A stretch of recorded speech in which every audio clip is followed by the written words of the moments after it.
قسم نظر آتی ہے۔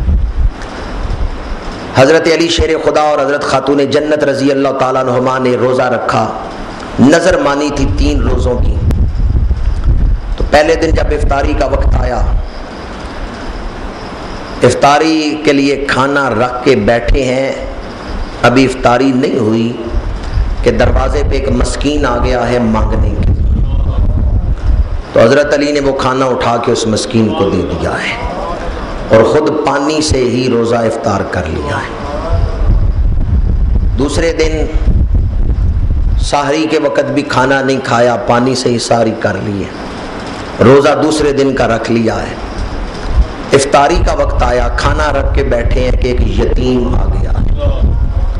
آج کل تو میں اور آپ بھی روزے رکھ رہے ہیں، ذرا اندازہ کریں اگر 2 دن مسلسل کھائے بغیر گزر جائیں تو افطاری کے وقت بھوک نے کس طرح تنگ کیا ہوگا۔ دوسرے دن ایک یتیم آ گیا مانگنے کے لیے، حضرت خاتون جنت نے عرض کیا شیر خدا یہ کھانا اسے دے دیں۔ آپ نے کھانا اٹھا کے اس یتیم کو دے دیا۔ دوسرے دن بھی کھانا نہیں کھایا اور پانی سے ہی روزہ افطار کر لیے۔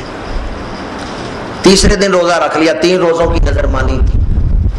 جب تیسرے دن افطاری کا وقت آیا تو 3 دن گزر چکے ہیں اب کھانے کے بغیر، کیا عالم ہوگا۔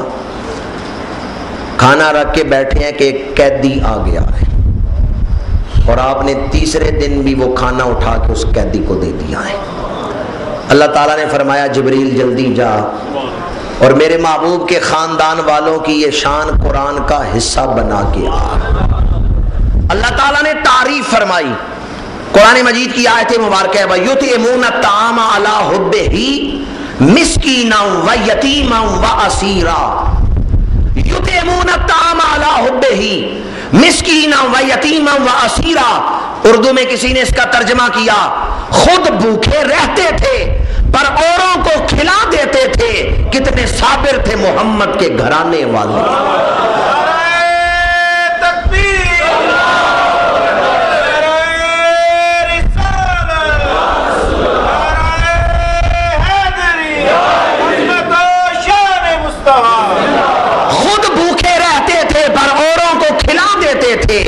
کتنے صابر تھے میرے آقا کے گھرانے والے۔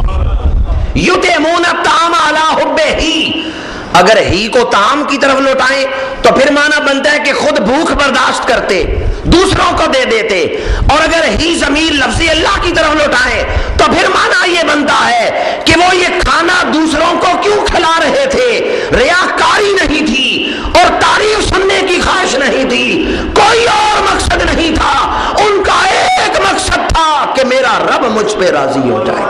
وہ اللہ کی رضا کے لیے، اللہ کی محبت کے لیے یہ سب کچھ کر رہے تھے، اور ان کا گھرانہ کتنا اعلیٰ گھرانہ ہے کہ اپنی بھوک برداشت کر رہے ہیں، دوسروں کو کھلا رہے ہیں تو اللہ کی محبت میں کھلا رہے ہیں۔ یہی محبت شریعت میں مقصود ہے، اگر اس کی تھوڑی سی مہک بھی ہمیں آ جائے تو ہماری زندگیاں بدل جائیں، اگر اس کی تھوڑی سی مہک بھی ہمارے دلوں کو نصیب ہو جائے۔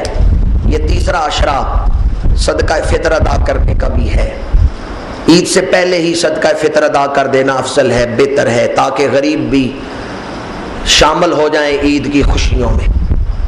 اور اس کے لیے جو مقدار ہے وہ یہ ہے کہ 2.25 سیر گندم یا 2.25 سیر آٹا جو آپ استعمال کرتے ہیں، ایک آدمی کے لیے صدقہ فطر 2.25 سیر آٹا یا جو گندم آپ استعمال کرتے ہیں 2.25 سیر گندم کی قیمت جو ہے وہ کسی مستحق کو دے دیں۔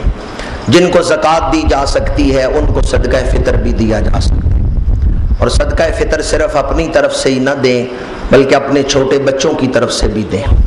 بالغ بچے خود دے سکتے ہیں لیکن اگر نہ دیں باپ ان کی طرف سے انہیں بتا کے دے دے۔ بیوی کا صدقہ خاوند پہ نہیں لیکن دے سکتا ہے اگر وہ اس کی طرف سے دینا چاہے تو۔ صدقہ فطر اپنے چھوٹے بچوں کی طرف سے بھی ادا کرنا چاہیے۔ حضرت علی شیر خدا کرم اللہ وجہ الکریم اس قدر انفاق فی سبیل اللہ کرتے ہیں کہ گھر میں جو آتا ہے غرباء میں تقسیم کر دیتے ہیں۔ آج کے جمعۃ المبارک پر میں نے آپ احباب کے سامنے اللہ تعالیٰ کی محبت کی تمہید پر ہی اعتکاف کو اور حضرت علی شیر خدا کی عظمت کو بیان کیا۔ وقت بڑی تیزی سے گزر رہا ہے، 2 عشرے مکمل ہو گئے، آج بخشش کا عشرہ بھی ہم سے جدا ہو رہا ہے، اور میں اکثر کہتا ہوں اگر ہماری بخشش نہ ہوئی اور یہ دوسرا عشرہ گزر گیا تو ہماری کتنی بدبختی ہوگی۔ آئیں آج اللہ کی بارگاہ میں رو کے یہ عرض کریں کہ مولا ہمیں اس عشرے کی بخشش اور مغفرت عطا فرما، اور جو آنے والا عشرہ ہے اس میں ہمیں دوزخ سے آزادی نصیب فرما۔ اللہ تعالیٰ سے مانگیں، وہ ایسا سخی ہے جو مانگنے پر خوش ہوتا ہے، اور کوئی سخی ایسے بھی ہو سکتے ہیں جن سے مانگیں تو وہ ناراض ہوں، پر اللہ تعالیٰ ایسا سخی ہے کہ اس سے مانگیں تو وہ خوش ہوتا ہے، اور عطا کرتا ہے۔ آخری عشرے کی تاک راتوں میں جاگ کے لیلۃ القدر کو تلاش کریں۔ یہ کوئی ایک ایسا لمحہ اس رات میں آتا ہے کہ جب اللہ تعالیٰ اپنے بندوں پہ خاص نظر رحمت فرماتا ہے، تو جو اس وقت مصروف عبادت ہو اللہ تعالیٰ اس کے دامن کو اپنی رحمتوں سے بھر دیتا ہے، اس کی بخشش کر دی جاتی ہے، اسے خاص مقام کے قرب پہ فائز کر دیا جاتا ہے۔ انشاءاللہ العزیز اس مسجد میں ہر سال کی طرح 27ویں رات کو سالانہ محفل شب بیداری ہوگی، جس میں انشاءاللہ العزیز تلاوت و ثنا خوانی کے علاوہ نماز تسبیح بھی ادا کی جائے گی۔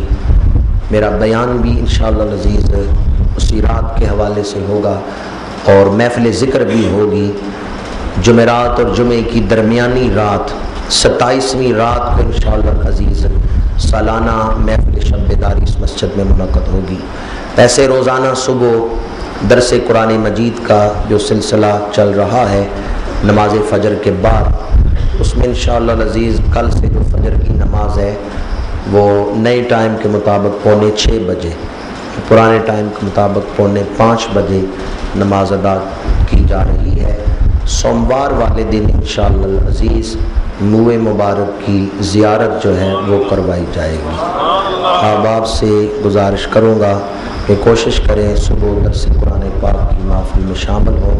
سوموار کو انشاءاللہ العزیز، ویسے تو پورا ہفتہ ہی یہ محفل ہو رہی ہے، بلکہ جب سے رمضان شروع ہے سوموار کو انشاءاللہ العزیز نوئے مبارک کی زیارت کا اہتمام بھی ہوگا۔ اس عشرے کو جو بطور خاص عبادتیں لے کے آ رہا ہے، جو احباب اعتکاف بیٹھ سکتے ہیں وہ ضرور اعتکاف بیٹھیں۔ اگر کسی محلے میں کوئی ایک شخص بھی اعتکاف نہ بیٹھے، یہ اعتکاف بیٹھنا جو ہے سنت علی الکفایہ ہے، اگر چند لوگ بیٹھ جائیں تو پورے شہر کی طرف سے فرض ادا ہو جاتا ہے، اور اگر کوئی ایک بھی نہ بیٹھے تو سارے گناہ گار ہوتے ہیں۔ فضیلتیں اور برکتیں اس کی میں نے ابتدا میں بیان کی، اللہ تعالی ہمیں ان برکتوں سے بہرہ فرمائے اور آخری عشرے کی خاص رحمتیں نصیب فرمائے۔ وما علینا الا البلاغ۔